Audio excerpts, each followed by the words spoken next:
Assalamualaikum warahmatullahi wabarakatuh. So hari ni saya nak buat ulasan perlawanan antara Malaysia versus Jordan, yang mana Malaysia kalah 4-0 dalam perlawanan pertama Malaysia di peringkat kumpulan hasil jaringan 2 dari Musa Atamari yang bermain di Perancis bersama Montpellier dan 2 dari Mahmud Al-Mardi bekas pemain import Kedah. Saya mengharapkan Kedah bawa balik lah Mahmud Al-Mardi untuk saingan season hadapan, mana tahu boleh fix Kedah punya masalah di bahagian winger kiri. Jadi untuk perlawanan ni, kalau kita lihat approach yang diambil oleh Kipanggun adalah bermain dalam sistem back 3, iaitu dalam defensive line yang tinggi dan menekan dengan tinggi. Bermaksud dalam fasa di out of position, Malaysia juga bermain dengan high pressing untuk memastikan yang Jordan tak boleh untuk keep the ball dan juga untuk progress the ball dengan efektif lah, sama ada dari segi direct gameplay ataupun dengan long ball. Cumanya dalam fasa awal high pressing yang dilakukan oleh Malaysia nampak seakan-akan menjadi, tetapi kena ingat Jordan bukanlah pasukan yang biasa-biasa. Bermaksud bila mana Malaysia melakukan pressing, Jordan boleh overcome dan juga keluar daripada pressing tersebut dan bermain dengan lebih direct. Jadi gameplay yang ditunjukkan oleh Jordan, mereka lebih kepada direct gameplay, long ball, dan juga mereka exploit kelemahan back 3 Malaysia dan mereka letak pemain serangan mereka berhampiran dengan barisan belakang Malaysia untuk mereka isolate ataupun menyebabkan barisan belakang Malaysia tak aware dengan kedudukan pemain mereka di bahagian belakang, yang membolehkan mereka untuk counter, mereka exploit highline dan sebagainya. Yang ini juga adalah disebabkan faktor struktur pasukan Malaysia itu sendiri yang tidak terlalu efektif dalam fasa bertahan. Jadi banyak benda yang mengganggu kepada transisi yang cuba dilakukan oleh pemain Malaysia dalam sistem back 3 apabila berjumpa dengan pasukan yang bermain dengan direct gameplay seperti Jordan, yang ada kelebihan di bahagian strike force yang mempunyai kelajuan dengan pemain-pemain winger seperti Ali Olwan, ada Yazan di hadapan, bukan Yazan Arab, Yazan lagi seorang nombor sebelah, ada Musa Tamari, ada Mardi. Tu pun bernasib baik. Sebab apa? Sebab Jordan punya gol dinafikan, kalau tak dah 4 ataupun 5-0 Malaysia kena, dan itu pun nasib baik Mardi dikeluarkan, dibawa masuk Abu Bahish yang more to defensive punya player untuk bermain di kawasan kiri, dan Mardi tak main pun sampai 45 minit kan. Jadi betapa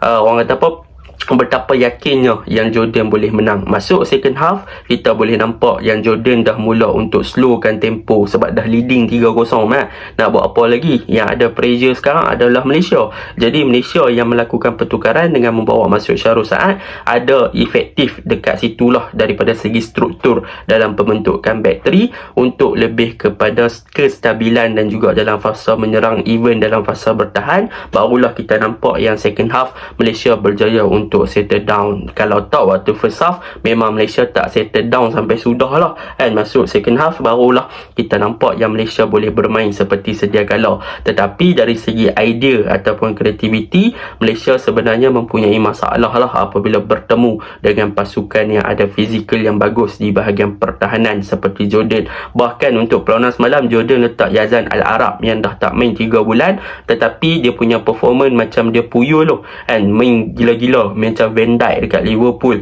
dan sana sini dia orang kata apa, halang pergerakan daripada pemain Malaysia, dia block orang kata apa, percubaan daripada pemain Malaysia. So Yazan pun semalam membuktikan dia yang masih lagi berada di peak performance. Dia bukanlah Yazan yang sama seperti mana beliau di Selangor.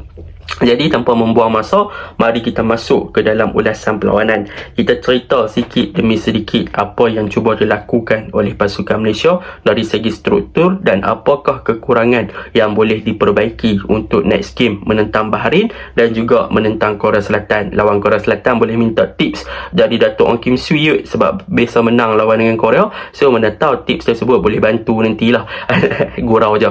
Okey, untuk game ni, perkara pertama yang boleh Malaysia fix ataupun Malaysia masuk pada perlawanan semalam adalah daripada segi struktur back 3 Malaysia. Semalam kalau kita lihat secara jujurnya, kalau di atas kertas Malaysia seakan-akan nak main back 4, tetapi dalam fasa menyerang kita boleh lihat yang mana Malaysia bermain dengan sistem back 3. Bermaksud di sini right centre back adalah Matt Davis, Junior Estad di central centre back, dan juga Dion Kus sebagai left centre back, Kobe Ong sebagai left wing back, dan juga Arif Aiman sebagai right wing back. Cumanya approach yang diambil untuk sistem bateri ni adalah satu gamble yang agak ketara. Sebab apa? Sebab Malaysia bermain dengan overload di bahagian kanan, iaitu Malaysia letak Matt Davis, letak Arif Aiman, even letak Faisal Halim di bahagian kanan, which is this is not a good approach. Sebab kita selalu tahu yang selalunya kalau nak main more to central, ada sama ada Arif Aiman main central, Faisal main kanan ataupun main kiri, ataupun Faisal main kiri dan Arif main kanan. Tetapi ini approach yang diambil oleh Kipanggun, yang mana approach ni pernah diambil oleh Kipanggun sewaktu beberapa game yang lepas, tetapi sewaktu itu approach tersebut adalah diguna pakai more to untuk all out attacking, bermaksud dalam 20 minit yang terakhir, bukannya masuk dalam padang waktu awal perlawanan. Jadi boleh dikatakan mood untuk pasukan Malaysia semalam sepatutnya bila masuk dalam padang adalah more to attacking, tetapi sebaliknya bila bertemu dengan Jordan, pasukan Jordan adalah lebih efektif dalam untuk counter press, untuk overcome the pressing block dari pasukan Malaysia, dan jadi benda tu menjadikan pasukan Malaysia tidak terlalu efektif dalam fasa menyerang, dan benda tersebut mengganggu kepada struktur dan juga transisi kepada pasukan Malaysia. Yang mana kalau kita lihat dua gol awal, satu gol tu memang Amardi tu kita tak payah cerita gol ke tu, kita cerita gol kedua. Yang mana gol kedua tu kita boleh nampak transisi bila Malaysia kehilangan bola dan pasukan Jordan melakukan switch play ataupun long ball secara direct ke bahagian pertahanan. Kita boleh nampak yang backline pasukan Malaysia tidak bersedia daripada segi transisi, yang mana selalunya dengan hantaran jauh ke belakang kita hanya ada Matt Davis dan juga ada Junior Estal untuk cover up that position. Bahkan kalau kita lihat daripada segi track back, sepatutnya apabila bermain dalam fasa back 3 ni, wing back kita perlu melakukan track back ataupun recover untuk bentuk back 5 dengan sangat bagus. Tetapi untuk game semalam memang kita punya wing back tidak melakukan tracking yang bagus di bahagian kanan, terutamanya menyebabkan bahagian kanan kita isolated tinggal Matt Davis sahaja, dan benda tu boleh untuk dieksploit oleh serangan pasukan Jordan dengan sangat mudah. Dengan satu hantaran, dengan pace yang ada, maka pemain Jordan boleh masuk ke dalam kotak penalti pasukan Malaysia. So there is a benda yang Malaysia kena fix lah apabila overload bahagian kanan. Tetapi in term of overload tersebut adalah untuk memberi serangan, tetapi daripada segi bertahan mempunyai masalah yang sangat ketara. Jadi memang kita boleh nampak Matt Davis akan jadi lubuk di situ sebab tak ada pemain yang cuba untuk backup ataupun membantu beliau dalam melakukan defensive duty. Jadi memang dia kalah dalam situasi 1-on-1 ataupun 1v1 disebabkan hantaran dah jauh ke belakang. Jadi buatlah mistake. Gol pertama mistake, gol kedua pun mistake. Gol pertama mostly mistake adalah lebih kepada Arif Aiman yang gagal keluarkan bola di kawasan sendiri, lepas tu kena hukum dengan satu curl yang lawa daripada Mardi. Gol kedua, bagaimana pemain serangan Jordan berjaya untuk attract kita punya back 3 untuk exploit ruang kosong, dan Matt Davis buat kesilapan untuk gol tersebut. Gol ketiga, kita boleh nampak bagaimana wingback kita di bahagian kiri iaitu Kobing Ong dieksploitasi apabila Diongkus kehilangan bola. Jadi benda tu menyebabkan Malaysia dihukum dengan mudah. Jadi itu antara perkara pertama, track back dan juga kita punya back 3 tidak terlalu memberi satu perkara yang efektif, terutamanya dari segi transisi dari menyerang ke bertahan. Yang kedua, dalam fasa back 3 apa yang perlu kita faham apabila kita meletakkan right centre back, central centre back dan juga left centre back, ketiga-tiga back 3 ini perlu untuk cover up bahagian wide area ataupun untuk cover up dengan komunikasi yang lebih bagus.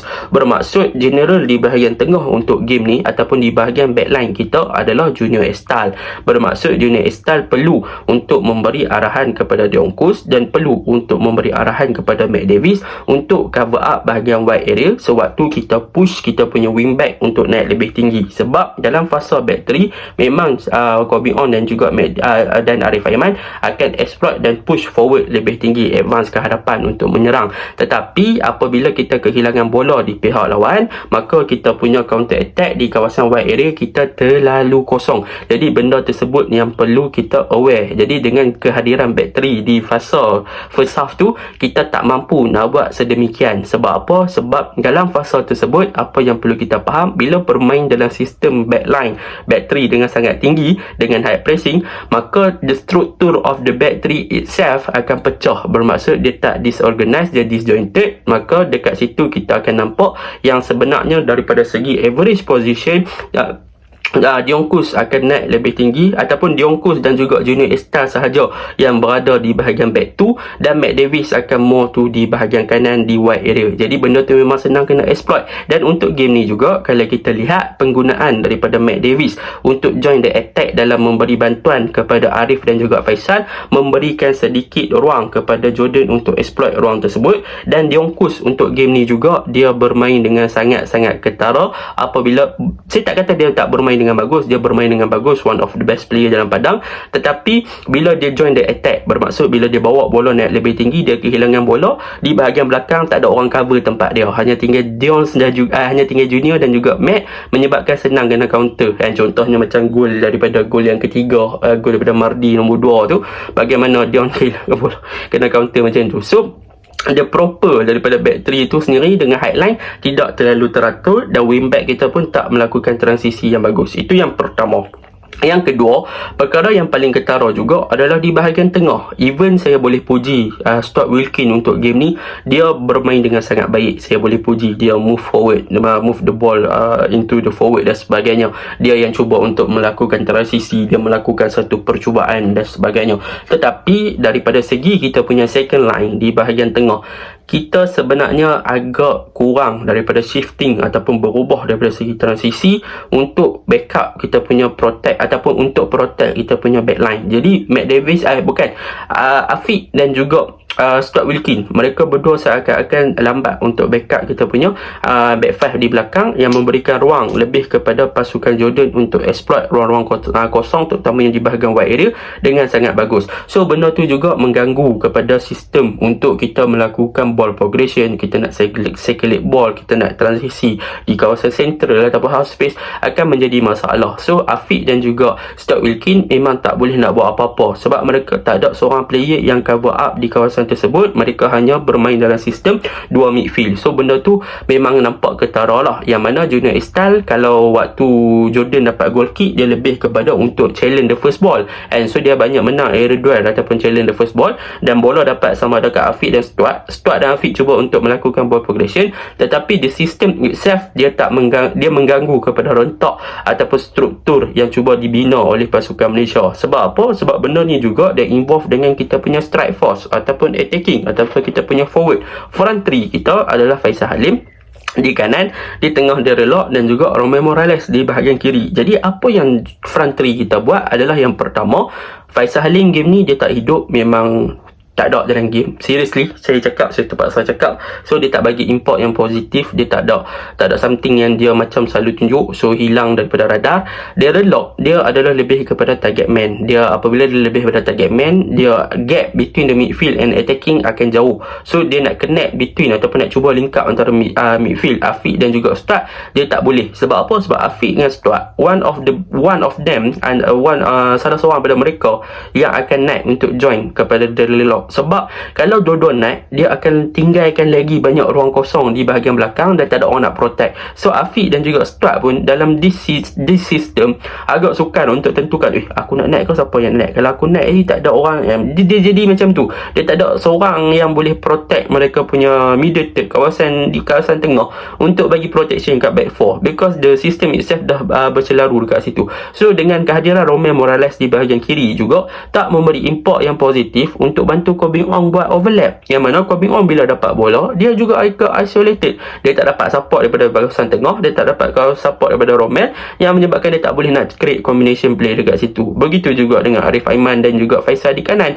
and mereka cuba, tetapi daripada segi bertahan Jordan, apabila Malaysia main high press, Malaysia cuba serang, memang Malaysia senang kena counter. Kalau Malaysia out of position, Malaysia lebih kepada 4-2-4, bermaksud Malaysia cuba untuk melakukan high pressing, dan dalam masa yang sama mereka juga 4-2-4 ni lebih kepada 4-2-2 narrow lah kan, untuk pressing. Tapi the pressing itself by player Malaysia adalah tidak efektif. Mereka melakukan pressing yang tidak cukup cantik untuk block the passing lane ataupun untuk pressure the player daripada Jordan untuk buat mistake. Sebaliknya Jordan agak selesa dengan counter press dan mereka boleh keluar daripada pressing block pasukan Malaysia dengan melakukan gameplay yang lebih direct dan exploit ruang-ruang kosong, yang mana mereka dah tahu second line pasukan Malaysia dah tak mampu nak bagi give protection yang bagus pada backline, dan mereka punya wide area dah di marking oleh penyerang Jordan. Jadi mereka senanglah hantar bola di belakang pertahanan and then go laju macam tu je.